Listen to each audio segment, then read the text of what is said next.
Good morning, scholars. Today we're going to continue our way through Pharr's Homeric Greek, a book for beginners, looking at the second great speech of Book 1. That's Chryses' prayer to Apollo. This is Iliad, Book 1, lines 37 to 42. Klute mu agurotox hos kreusein ἀμφιβέβηκας, kilantes datein, tenedoio te iptianases, sminteu potetoi, garient epineion ἔρεψα, edet potetoi, καταπίον έκηα, τάρον aigon, τοδεμoi κραιαίνον εντος.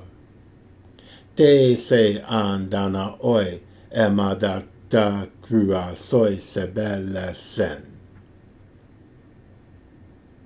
Again.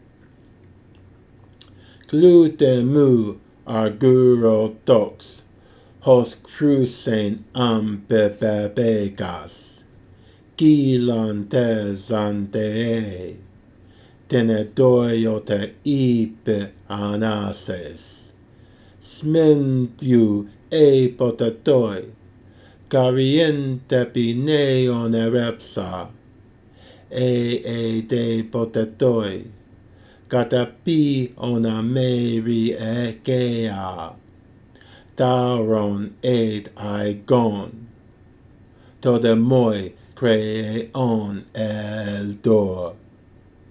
Tείσειαν δαναoi αίματα κρουασoi σε βέλεσσιν. Okay, so our vocabulary. We have agurotox, vocative from agurotoxos, the Lord of the silver bowl. Then we have another form. We have these three forms: Chryses, which is the place where he's from; Chryses, Chrysu, first declension masculine, which is the father himself, and then we'll see soon Chryseis, Chrysedos, feminine, the daughter. So we have three different closely related forms referring to the place, the father, priest, and the daughter. Chryse, Chryses, and Chryses. Next, ἀμφιβέβηκας, from the second singular first perfect of ἀμφιβέβηκο, to bestride, i.e. to protect. So we have this image of the god actually standing over the area that Chryses is from, and this is the same word that's used when a hero stands over the body of a fallen friend and challenges all comers, any of the enemy who might be thinking to strip the body. So this is a very, very powerful word in Homer. Now, as to this form, ἀμφιβέβηκας, we talked about this when we discussed the perfect, but this is Monro's expression of the meaning of the perfect. He says, the perfect denotes a lasting condition or attitude. The Greek word for that is hexis, well known to you students of Aristotle. If we compare the meaning of any perfect with that of the corresponding aorist or present, we shall usually find that the perfect denotes a permanent state, whereas the aorist or present denote an action which brings about or constitutes that state. So, for example, he gives these examples. Dio present means to kindle a flame, but dedee means it blazes, or better, is ablaze. Kute, aorist, is hid, he hid, but keute, the perfect, is in hiding, or has in hiding. He has in hiding, like he's hidden the gun, he's hidden his treasures, he has it in hiding. Okay, Onutai, present, means he bestirs himself, but orora, the second aorist, is a stir. Oleto, the aorist, was lost, but olole, the perfect, is undone. He's completely gone. Okay, etc. So, thus, the so-called perfecta praesentia, and he has an example here, which is ours, ӓρεψα, the complex form, not having the prepositional suffix, but Äρεψα, hesteca, γέγετα, nemai, pepoita, oida, ėκηα, and ktemai are merely the commonest instances of this rule. So these are verbs that you will look out for in Homer and understand as really expressing a state of being, a hexis in what they express. So this is a state of the god Apollo who stands over Creusein, the place where Creuseis is from. Okay, so continuing our vocabulary, we have zάθεος, ζάθεε, adjective meaning sacred or holy. This is a standard epithet of places. We have an adverb, ύπε, which actually began with digamma, so it's wepe, and you see this in the comparison with the Latin vis, and it means with might, forcefully. So we speak of, in Latin, people talking doing something by violence. So vis is cognate with what we have here, ύπε. And then, of course, anaso, the verb form related to anax. Again, digamma, wanaso, wanax, to protect, to be patron of, to rule. And this takes the genitive as its object. And then we have this rather unique name for Apollo, Smintheu. This is vocative, the form in epsilon, upsilon. And it's an epithet of Apollo, which either means from Sminthos, Sminthe, which is a town in the region of Troy, or it means Sminthian, from the word Sminthos, which is mouse, which means mouse killer. So this word, there's some controversy around it. What does it mean? Thinking of Apollo in his capacity as a god of medicine and protecting against the plague, and imagining that people thought that the mice brought uncleanliness and disease, and maybe mice killer. So this is a very interesting title of Apollo that has a lot of mystery around it.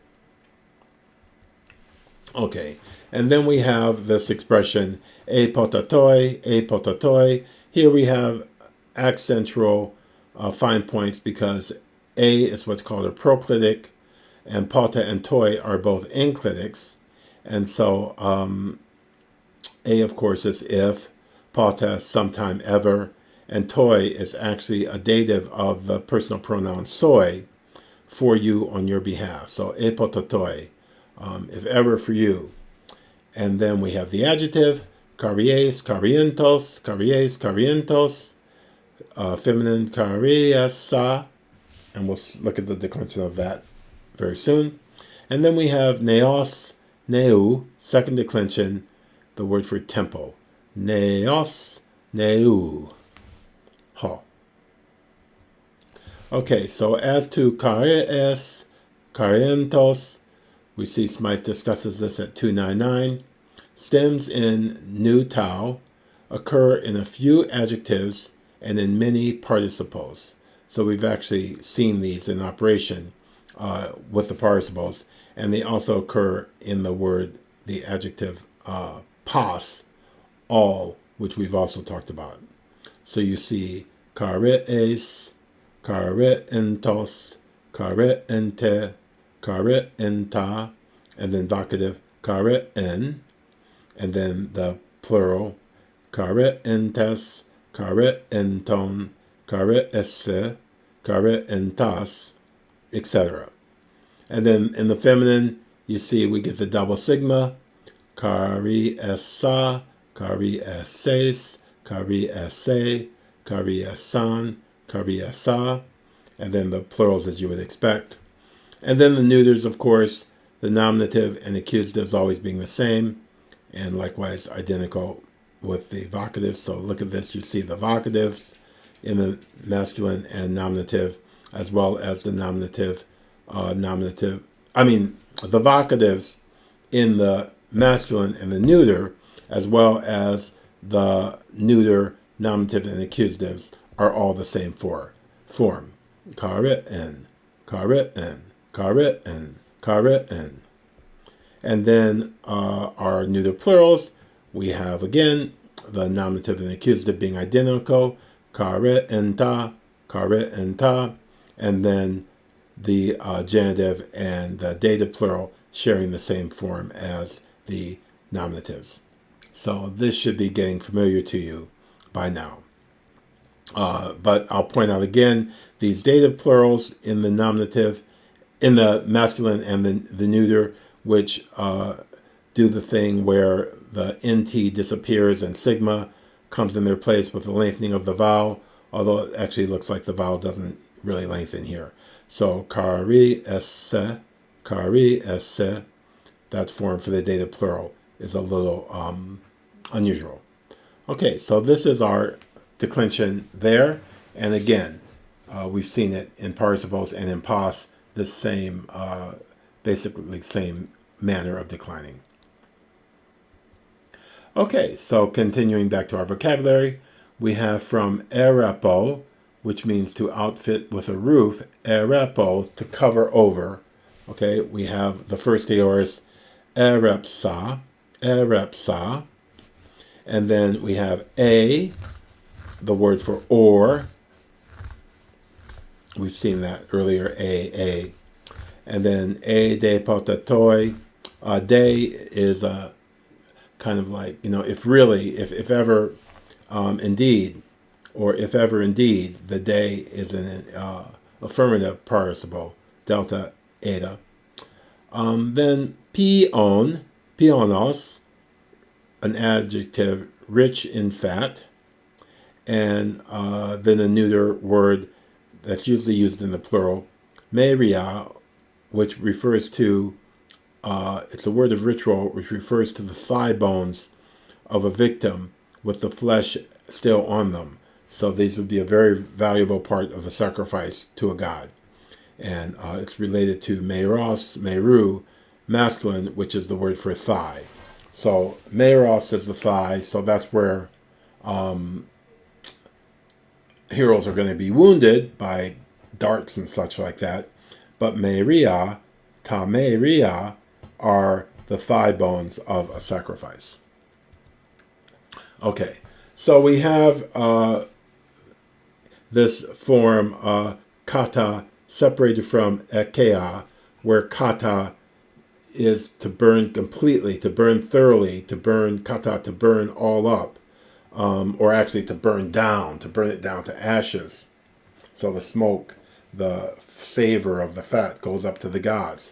But this is something that you hear people talk about as temesis, but actually I always like to be true to the historicity of the development of the Greek language. So reading 1650, temesis denotes the separation of a preposition from its verb and is a term of late origin, properly descriptive only of the post-epic language in which the preposition and verb normally formed an indissoluble compound.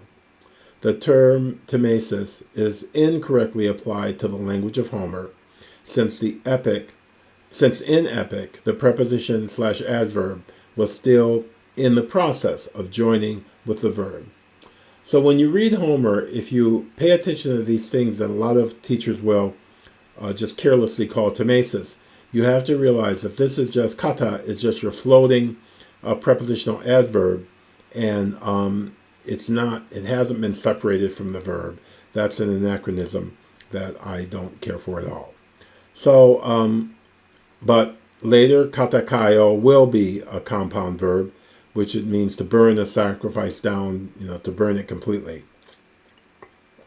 And so, but here we have the first aorist with the κατα, burning it down, and then ἔκηα, just being the verb itself from kaio, first aorist.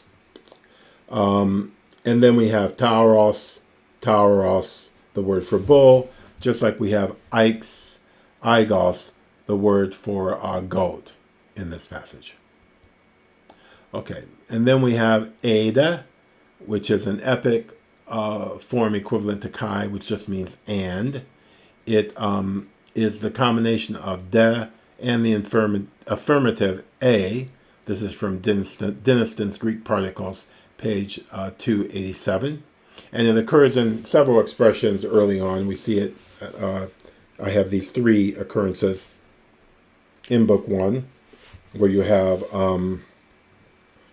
alge edoke wekebalos ede ete dose. The Pharr shooter has given and will continue to give pains. Algea, and I didn't have the elision, edoke hekebalos ed eti dose. And then at 251, hamatrapen ed egenonto, hamatrapen ed egeneto, were reared and grew up together. This is going to be when Nestor's talking about the generations that he's outlived. And then finally at line 400, Achilles' list of the ringleaders in the attempt to bind Zeus. Achilles' list? No, that doesn't make sense. That has to be Achilles' mom talking here. But anyways, Hera te de Poseidaon kai palas Athene. Here te de Poseidaon kai palas Athene. So Eda is just a wonderful particle that is typically or quintessentially epic. Although you do see it in tragedy as, well, it occurred in the Euripides thing I did from the prologue of the Heracles Furens, but that's neither here nor there. Okay, again, and so we have the word aigos. It can be either masculine or feminine, referring to goat. So then, continuing our vocabulary, we have tode, which is the de added to this form of the demonstrative, just is even more pointed. And tode, here it refers to what follows, the next line where he's going to tell him exactly what I want. Tode moi, grant this to me. And crαιήνον is an first aorist imperative from crαιήνω, crαιαίνω. We'll be doing our imperative soon. So this is a very good little bit. Tode moi crαιήνον eldor. This would be a wonderful little bit to memorize in order to get the second person singular imperative of the first aorist in your mind, because these imperatives get a little dicey in nailing them down. So this is a wonderful little bit to memorize.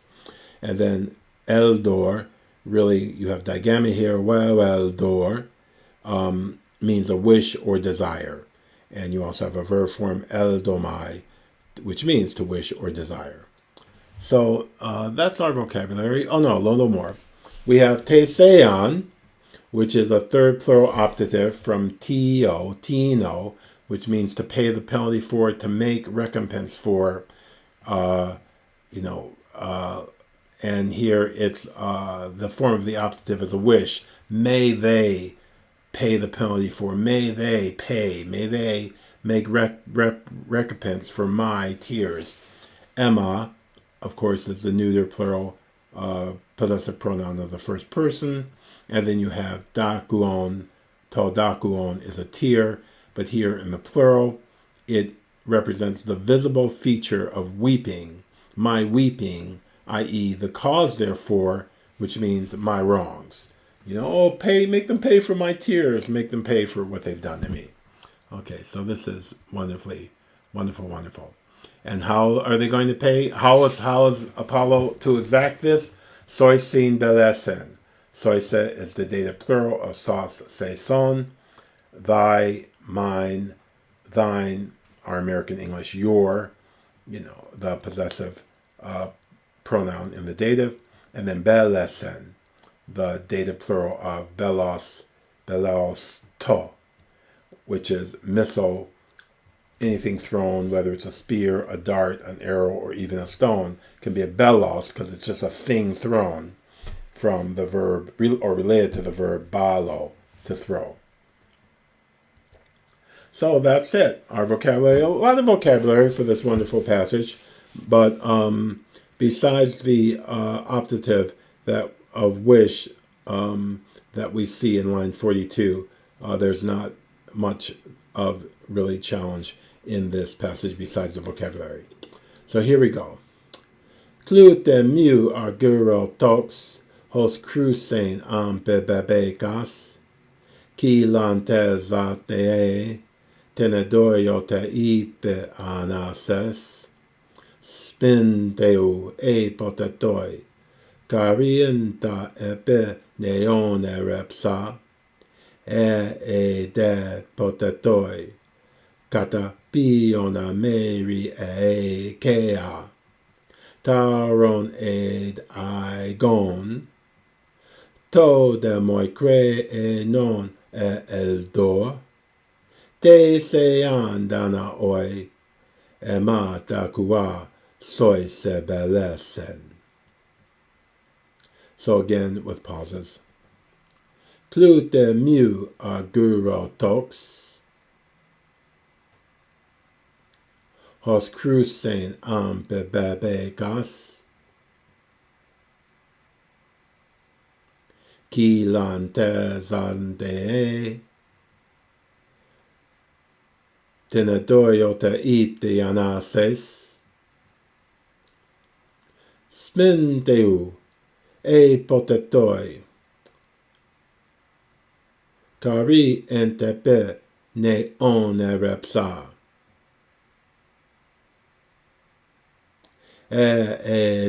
potatoi κατα μέρι ἔκηα τάρον gon to de moi κραιαίνον εντος τείσειαν oi αίμα σε βέλεσσιν. Okay, all together one last time. Klute mu arguro tox hos crucein ἀμφιβέβηκας ki lantezate tenedorio te ipe anases spindeu potatoi karienta epe neon ἔρεψα potatoi κατα μέρι ἔκηα τάρον gon to de moi κραιαίνον εντος τείσειαν oi αίμα σε βέλεσσιν. Okay, so that's the wonderful prayer of the priest. And this is a photo of a statue in the Louvre Museum of French sculptor Severus. And this is a statue of Chryses himself praying to Apollo. So a wonderful representation of modern art. Not modern art, but from an earlier period, realistic, destruction of the image art of wonderful, showing the pathos and the plaintiveness of the priest as he cries to his god Apollo to avenge his wrong. Okay, so that's it for today. Have a great day and keep working hard, and I'll see you again soon. Goodbye.